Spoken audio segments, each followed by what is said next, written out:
August 27 വിശുദ്ധ Monica പുണ്യവതിയുടെ തിരുനാൾ ദിനം. ക്രൈസ്തവ സഭയിലെ പ്രാർത്ഥനയുടെയും ക്ഷമയുടെയും മാതൃത്വത്തിൻ്റെയും പ്രതീകമായ വിശുദ്ധയും മഹാനായ വിശുദ്ധ അഗസ്റ്റീനോസിൻ്റെ മാതാവുമാണ് വിശുദ്ധ മോനിക്ക പുണ്യവതി.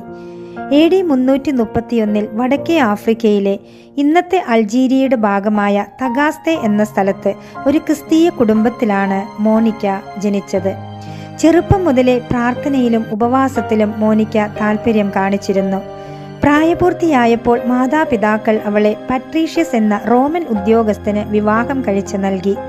അയാൾ ഒരു വിജാതീയനും കഠിനമായ മുൻകോപിയും അധാർമിക ജീവിതം നയിച്ചിരുന്ന വ്യക്തിയുമായിരുന്നു.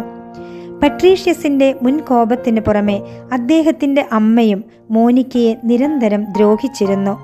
ഭർത്താവിൻ്റെയും അമ്മയുടെയും പീഡനങ്ങളും അസഹിഷ്ണുതയും മോനിക്ക ശാന്തതയോടെയും പ്രാർത്ഥനയോടെയും നേരിട്ടു. വിശുദ്ധ മോനിക്ക തൻ്റെ ഭർത്താവായ പട്രീഷ്യസിന്റെ മാനസാന്തരത്തിനും ക്രിസ്തീയ വിശ്വാസ സ്വീകരണത്തിനുമായി ഏകദേശം 20 വർഷത്തോളം പ്രാർത്ഥിക്കുകയും ക്ഷമയോടെ കാത്തിരിക്കുകയും ചെയ്തു. ഒടുവിൽ പട്രീഷ്യസും അമ്മയും ക്രിസ്തുമതം സ്വീകരിക്കുകയും പട്രീഷ്യസ് മരണപ്പെടുന്നതിന് മുൻപ് നല്ലൊരു ക്രിസ്ത്യാനിയായി മാറുകയും ചെയ്തു. മോനിക്കയ്ക്ക് 3 മക്കളുണ്ടായിരുന്നു. അതിൽ മൂത്ത മകനായ അഗസ്തീനോസ് അതീവ ബുദ്ധിമാനായിരുന്നെങ്കിലും കടുത്ത പാപവഴികളിലും തെറ്റായ തത്വചിന്തകളിലും അകപ്പെട്ട് വഴിപിഴച്ച ജീവിതമാണ് നയിച്ചിരുന്നത്. മകന്റെ ആത്മീയ തകർച്ചയിൽ മനം നൊന്ത് മോനിക്ക അഗസ്റ്റീനോസിന്റെ ആത്മരക്ഷയ്ക്കായി ഏകദേശം 17 വർഷത്തോളം രാപകലില്ലാതെ കണ്ണീരോടെ പ്രാർത്ഥിച്ചു. അഗസ്റ്റീനോസ് അതീവ ബുദ്ധിമാനും പ്രശസ്തനായ ഒരു വാഗ്മിയും ആയിരുന്നു. പ്രശസ്തനായ അധ്യാപകനായിരുന്ന അദ്ദേഹം കൂടുതൽ പണവും പ്രശസ്തിയും ആഗ്രഹിച്ച് അന്നത്തെ വലിയ നഗരമായ റോമിലേക്ക് പോയി. തൻ്റെ തെറ്റായ ജീവിത രീതിയെ നിരന്തരം കുറ്റപ്പെടുത്തുന്ന അമ്മയുടെ ഉപദേശങ്ങളിൽ നിന്നും പ്രാർത്ഥനകളിൽ നിന്നും ഓടി ഒളിക്കാൻ വേണ്ടി കൂടിയാണ് അദ്ദേഹം റോമിലേക്ക് പോയത്. വലിയ നഗരങ്ങളിലെ അധാർമിക ജീവിത സാഹചര്യങ്ങളിൽപ്പെട്ട് മകൻ കൂടുതൽ വഴിതെറ്റിപ്പോകും എന്ന് അമ്മ ഭയപ്പെട്ടു.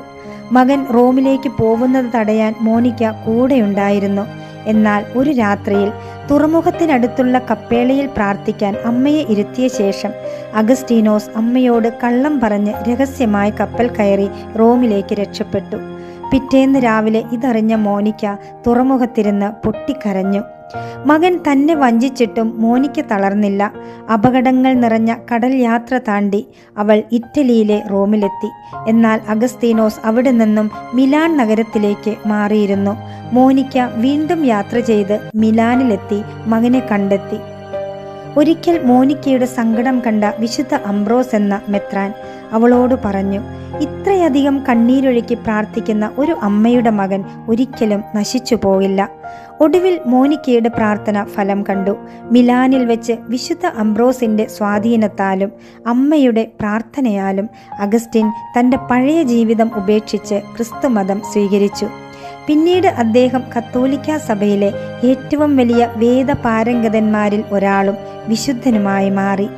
മകന്റെ മാനസാന്തരത്തിന് ശേഷം ജന്മദേശത്തേക്ക് മടങ്ങുന്നതിനിടയിൽ AD 387 ഇറ്റലിയിലെ ഓസ്റ്റിയയിൽ വെച്ച് 56-ാം വയസ്സിൽ വിശുദ്ധ മോനിക്ക ദൈവസന്നിധിയിലേക്ക് ചേർക്കപ്പെട്ടു. ഓഗസ്റ്റ് 27 വിശുദ്ധ മോനിക്കയുടെ തിരുനാളായി ആഘോഷിക്കുന്നത്. തൊട്ടടുത്ത ദിവസം ഓഗസ്റ്റ് 28 മകൻ അഗസ്റ്റീനോസിന്റെ തിരുനാളും ആഘോഷിക്കുന്നു. നിരാശരായ അമ്മമാർ, തകർന്ന കുടുംബങ്ങൾ, വഴിപിഴച്ചുപോയ മക്കൾ, മദ്യപാനത്തിന് അടിമകളായവർ എന്നിവരുടെ മധ്യസ്ഥയായി വിശുദ്ധ മോനിക്ക അറിയപ്പെടുന്നു. വർഷങ്ങളുടെ കണ്ണീരോടുകൂടിയ കാത്തിരിപ്പും തളരാത്ത പ്രാർത്ഥനയും കൊണ്ട് മകന്റെ ഹൃദയം മാറ്റിയെടുത്ത ക്ഷമയുടെയും അടിയുറച്ച വിശ്വാസത്തിൻ്റെയും പ്രതീകമായ വിശുദ്ധ മോനിക്ക പുണ്യവതിയുടെ ജീവിതം നമ്മുടെ ജീവിതത്തിലും വലിയ ഒരു വഴികാട്ടിയാവട്ടെ. നമുക്കും വിശുദ്ധ മോനിക്ക പുണ്യവതിയുടെ മാധ്യസ്ഥം യാചിച്ച് പ്രാർത്ഥിക്കാം. കണ്ണീരൊഴുക്കി പ്രാർത്ഥിക്കുന്ന അമ്മമാരുടെ മധ്യസ്ഥയായ വിശുദ്ധ മോനിക്കയെ കുടുംബങ്ങളിലെ പ്രശ്നങ്ങളും മക്കളുടെ വഴിപിഴച്ച ജീവിതവും കൊണ്ട് മനം നൊന്ത് കണ്ണീരൊഴുക്കി പ്രാർത്ഥിക്കുന്ന എല്ലാവർക്കും വേണ്ടി അമ്മ ഈശോയോട് മാധ്യസ്ഥം വഹിക്കണമേ. ആമേൻ. എല്ലാവർക്കും വിശുദ്ധ മോനിക്ക പുണ്യവതിയുടെ തിരുനാൾ ആശംസകൾ പ്രാർത്ഥനാപൂർവം നേരുന്നു.